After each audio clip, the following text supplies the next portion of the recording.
Hello students, welcome to the second session of the chapter number 1 Nutrition in Plants. As in our previous session we have completely understand about the nutrition in plants. So now we are going to solve our book exercise, but before that we are going to revise some of the important points of the chapter. Firstly, nutrition. Nutrition is the process of taking in food and its utilization by the body. Second one, nutrition in plants may be autotrophic or heterotrophic.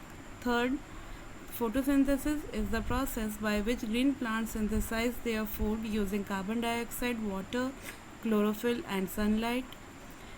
Plants that do not contain chlorophyll are heterotrophic and have parasitic, saprophytic, insectivorous, and symbiotic mode of nutrition.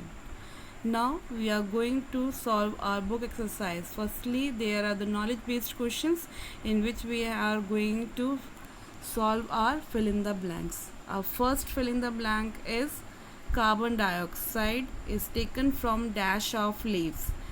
In this question, it is being asking from you that from which part of the plant carbon dioxide is taken in by the plant. That is your which part? Yes, it's a stomata.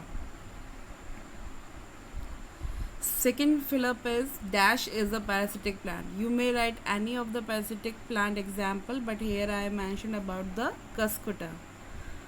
Third is your fungi obtain food by dash nutrition. It is being asking about you how fungi get their nutrition. What is the mode of nutrition of fungi? So that is your symbiotic nutrition. Fourth one is your dash are natural indicators.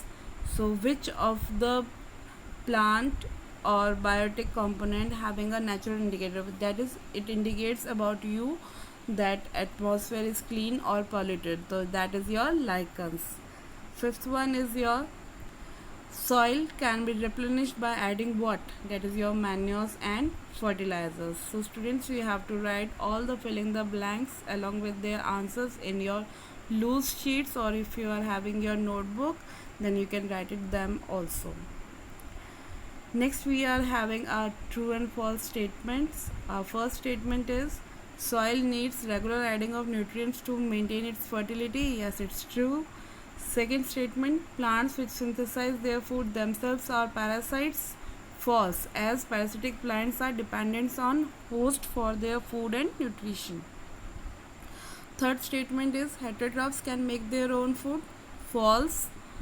Fourth one, solar energy is converted into chemical energy during photosynthesis. Yes, it's true. In photosynthesis process, sunlight, which is also known as the solar energy, is being converted into your chemical energy. And the last statement is rhizobium bacteria can absorb nitrogen from the air. Yes, it's true, as it absorbs the atmospheric nitrogen and convert it into the nitrate.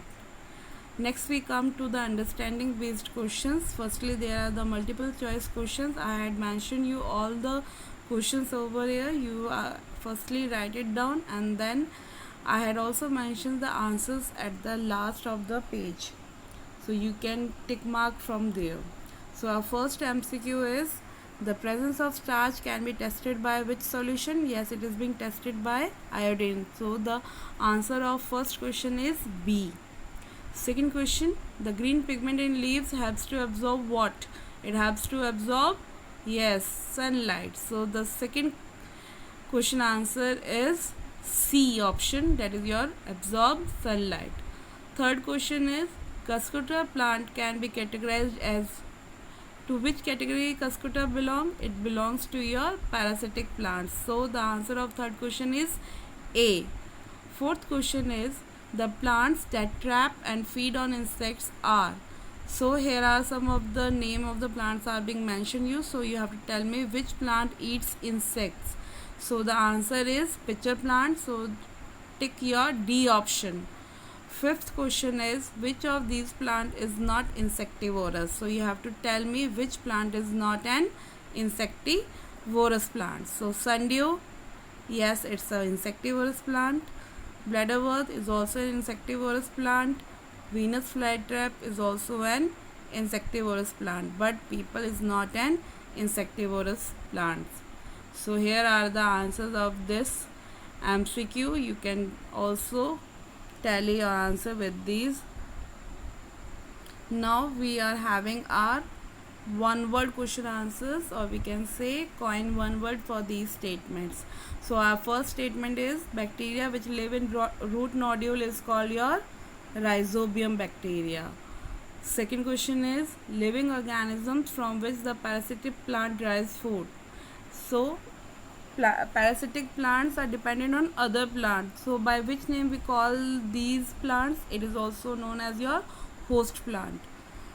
Third statement is plants which grow and live on dead and decaying organic matter are also called your saprotrophs.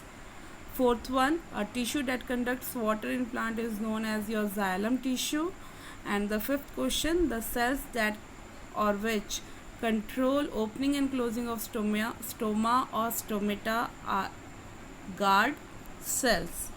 So now we are going to come on the homework of this assignment, or we can say your home assignment is you have to fill this flowchart, which is I already explained you in the first session of the chapter. So by tomorrow